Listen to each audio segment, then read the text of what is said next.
lancement d'un nouveau nom représente une nouvelle approche pour Alfa Romeo, au moment même où le monde de la Formule 1 entre dans une nouvelle ère avec sa nouvelle réglementation. L'équipe suisse, qui s'appelait en 2021 Alfa Romeo Racing, s'appellera désormais Alfa Romeo F1 Team Holland à partir de cette saison 2022. Alfa Romeo, cette équipe qui a pratiquement seulement fait parler d'elle, pas pour leur performance, plus qu'à laisser désirer lors de la saison 2021, mais plus au niveau du mercato. En effet, cette équipe a complètement changé sa line-up. Là où le premier choix du premier pilote a été plus qu'évident en la personne de Valtteri Bottas, un Finlandais pour un autre finalement, le deuxième a été plus laborieux. Plusieurs noms sont sortis du lot comme Théo Pourchaire ou encore Nick De Vries. Mais finalement, c'est Guan Yu Zhou qui prend ce fameux sésame.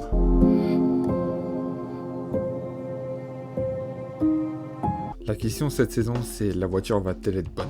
En 2020, Fred Vasseur et l'écurie Alfa Romeo ont décidé d'arrêter le développement de la voiture 2021 très tôt durant la saison, et donc se mettre en danger pour la saison 2021 qui arrivait et qui devait donc être sur le papier un fiasco. Donc qui dit arrêt de l'investissement pour la voiture 2021 dit début de l'investissement pour celui de 2022. La mise en place du plafond budgétaire est une aubaine pour Fred Vasseur. En effet, il nous explique qu'avant, Alfa Romeo peinait à arriver à ce plafond. Maintenant, plus aucun problème. De même pour le personnel, avant l'équipe tournait autour des 260 employés, maintenant 350 personnes y travaillent. Qui dit plus de budget et de personnel, dit rafraîchissement complet de l'usine. L'investissement des actionnaires a été très important car la base de l'usine était bonne, mais devait franchir le pas pour passer à l'étape supérieure. Tout cela est dû aux 30 millions supposés qu'apporterait Guan Yu Zhou à l'écurie. Il y a moyen. Les investissements ne se sont pas arrêtés là. Avec la création d'un simulateur, Sauber avait achevé la construction d'un simulateur flambant neuf. Mais une fois que les installations sont prêtes, il faut développer un long et patient travail de corrélation entre le simulateur et la piste. Robert Kubica, le troisième pilote, a pu mettre à profit ses récents essais libres, dont 3 cette année, pour parfaire son travail, et donner donc des nouvelles très rassurantes pour l'écurie. Zhou et Bottas l'ont déjà bien testé, et Bottas retire déjà des conclusions, comme le manque d'appui, mais cela va changer par la suite et trouve peu de changements entre les voitures de 2021 et celles de 2022. Au cours des dernières saisons, les équipes clientes de Ferrari, Alfa Romeo et Haas ont profité de leur partenariat avec la Scuderia. Pour monter leurs composants qui sont fabriqués à Maranello, Haas feront de même cette saison. Comme vu lors de la précédente vidéo, je vous mets le lien dans le petit i. Mais pour Alfa Romeo, elle utilisera toujours son équipe basée à Inwil qui construit sa propre transmission et ses propres suspensions arrière. Les liens entre Alfa Romeo et Ferrari sont de plus en plus distendus. En effet, Alfa Romeo ne suit plus du tout la philosophie de Ferrari dans sa conception de sa voiture 2022. Donc pour l'équipe basée à Inwil, elle veut être de plus en plus indépendante, notamment avec sa première monoplace de la nouvelle ère. À propos de la boîte de vitesse interne, celle-ci donnera à Alfa Romeo une plus grande liberté dans le développement aérodynamique, car elle aura la possibilité d'opter pour une voiture qui s'adapte facilement aux conditions de piste à tout moment, par temps sec comme par temps de pluie. Côté un peu plus technique pour finir, l'équipe basée à Inwil souhaite également conserver ses packs de radiateurs au-dessus de l'unité de puissance avec des sidepods plus fins et plus longs qu'auparavant. Parlons maintenant de ce qui intéresse tout le monde, les pilotes. On va commencer par le soldat Valtteri Bottas.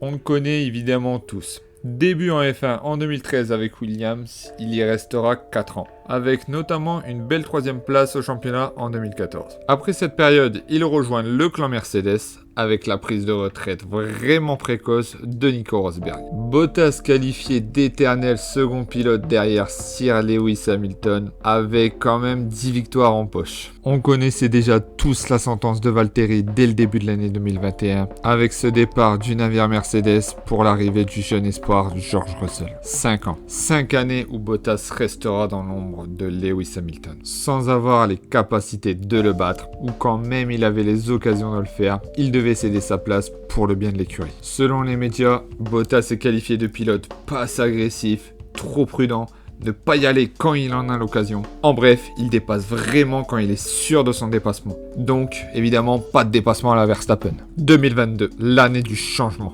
Pour la première fois de sa carrière, il sera pilote numéro 1 dans une écurie. Hâte de le voir dans cette position de leader. Bottas a longuement hésité avec un retour chez Williams, mais le projet d'Alfa Romeo lui paraissait plus convaincant sur le moyen long terme. Mais aussi, son amitié avec Fred Vasseur a dû peser dans la balance. On va pas se mentir, et Bottas ne le cache même pas, les termes du contrat d'Alfa Romeo étaient beaucoup plus avantageux. Frédéric Vasseur lui promettait un contrat pluriannuel, ce qui n'était pas le cas chez Williams. C'est aussi l'occasion de vraiment quitter le navire Mercedes et représenter le navire Ferrari est vraiment un honneur pour lui. Donc le choix des deux parties est plutôt bon. Pour Bottas, enfin pouvoir s'exprimer en tant que pilote numéro 1, devenir un réel leader d'une écurie. Et pour Alfa Romeo, un gain d'expérience incalculable. Et puis il a aussi aidé au développement de la voiture.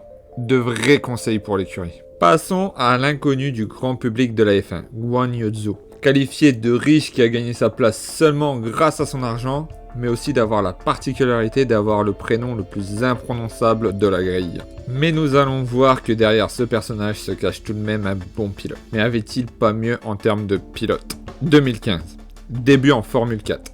Il termine deuxième derrière son coéquipier qui gagne le championnat. Il passera par la suite 3 années en Formule 3. 3 années, c'est long. En plus, avec un pilotage pas fameux. Il terminera 3e lors de la première saison et les 2 suivantes, il finira 8e. En étant tout de même dans la meilleure équipe du plateau, c'est dur. 2019.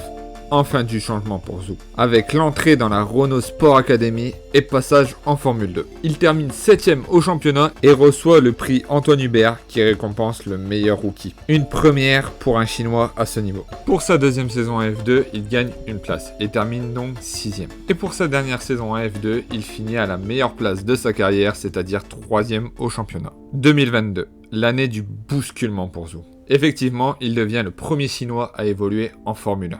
Mais avait-il pas mieux en termes de recrutement d'un deuxième pilote? Il y avait plusieurs pistes pour Alfa Romeo. Des jeunes, comme par exemple Théo Pourchaire, où le dossier était brûlant à des moments, ou encore Piastri, qui n'arrête pas de monter en puissance d'année en année. Champion durant les 3 dernières années respectivement en Formule Renault, en F2 et en F3. Ou peut-être partir sur des plus anciens, avec plus d'expérience, comme Nico Hülkenberg ou encore Danny Kvyat. Mais au-delà de ça, Alfa Romeo semble avoir fait de la bonne affaire sur le plan financier lors du marché des transferts pour l'année 2022. L'arrivée de Guan Yu Zhou a permis à l'écurie italienne d'attirer de nouveaux sponsors. C'est un apport financier très important pour Alfa Romeo qui pourrait aussi s'étendre au-delà de la F1, avec notamment des entreprises européennes qui veulent entrer sur le marché chinois. Mais on peut noter que cette conséquence positive de l'arrivée de Zhou chez Alfa Romeo n'est pas la seule. La F1 a toujours essayé d'attirer le public chinois, notamment avec le premier Grand Prix à Shanghai, il y a à peu près 2 décennies de ça. En effet, un Grand Prix qui n'avait intéressé qu'une petite partie de la Chine.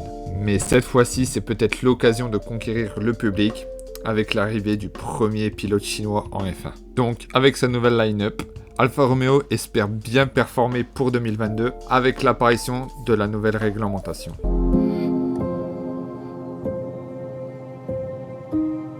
Mais concrètement, à quoi s'attendre pour 2022 pour l'écurie Alfa Romeo? Le directeur de l'équipe d'Alfa Romeo, Frédéric Vasseur, estime que son écurie pourrait bien créer la surprise cette saison. Le discours est le même pour les responsables techniques de l'écurie. Personnellement, oui, je pense que c'est possible. Sur le papier, on pourra certainement le faire. Selon la réglementation, les motoristes doivent fournir à toutes les équipes clientes exactement le même équipement et exactement le même type de moteur. Si le fournisseur respecte les règles et s'il est suffisamment transparent, alors pourquoi une équipe de milieu de terrain ne peut-elle pas faire un excellent travail par rapport aux meilleures équipes? Frédéric Vasseur se veut positif quant à la situation d'Alfa Romeo. Il a toujours évidemment quelques craintes, mais se veut confiant quant à la suite du projet de la voiture 2022. Je suis toujours inquiet, c'est ma mentalité, a déclaré Vasseur. En termes d'étapes et d'homologation de pièces, tout est au vert. Le problème, c'est que nous avons un taux de développement et d'amélioration énorme, mais c'est la même chose pour tout le monde. Vasseur nous expliquait lors de la saison 2021 que les équipes avancent sans avoir de repères. Alfa Romeo est au début de leur projet. Donc cela signifie que si vous comparez le taux de développement de cette saison et de celui des 10 dernières années, il est beaucoup plus important. Effectivement, il ne sait pas si les autres sont plus avancés que lui. Donc ils doivent juste rester concentrés sur leur travail. Pour lui, remanier une équipe, c'est toujours un long projet. Parce que vous faites tourner les gens. Vous sélectionnez quelqu'un qui vous rejoint dans 2 ans. Il travaillera donc sur la voiture des 3 années suivantes. Nous avons une équipe très forte, avec une très bonne relation interne, et c'est un énorme atout. Jusqu'à présent, tout est au vert. Donc voilà, maintenant vous avez toutes les clés pour bien suivre Alfa Romeo cette saison. Et voilà, c'est la fin de la deuxième vidéo sur les écuries pour la saison 2022. J'espère que celle-ci t'aura plu. Si c'est le cas, mets ton petit like, abonne-toi et commente si tu as des questions sur la vidéo. Sur ce, passe une bonne journée, une bonne soirée, ciao.